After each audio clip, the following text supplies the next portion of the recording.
Tonight, a slow-motion disaster. Hurricane Sally slogging to the Gulf Coast. It's drenching rains, flooding parts of Florida, putting Mississippi on high alert. If it shifts west, and we're going to see a good bit of it. And shifting to hit Alabama head-on, where water is already rising. We still hope and pray that Sally will not bring that type of pain and heartache.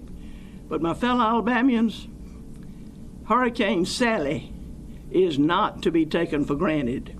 A storm surge warning now stretches from Louisiana all the way to the Florida Panhandle.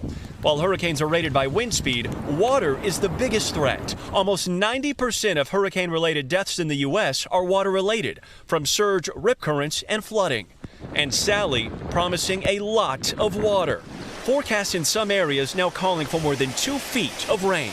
This storm is moving slower than any storm I've ever seen. Carlos Finley, who grew up in Mobile, is already watching water creep towards his home. That's my greatest concern, is that it's going to get on top of us and she's just going to sit here.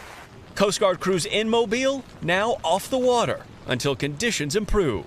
We have a lot of coastal flooding, so that's going to be very significant, the flooding portion of this. That's your biggest concern tonight? That is my biggest concern, is safety of life. And tonight, as Sally churns its way towards us here in Mobile, it's moving slower than I'm walking right now, not even 2 miles an hour. And it's that slow speed combined with torrential rain that could lead to devastating flooding.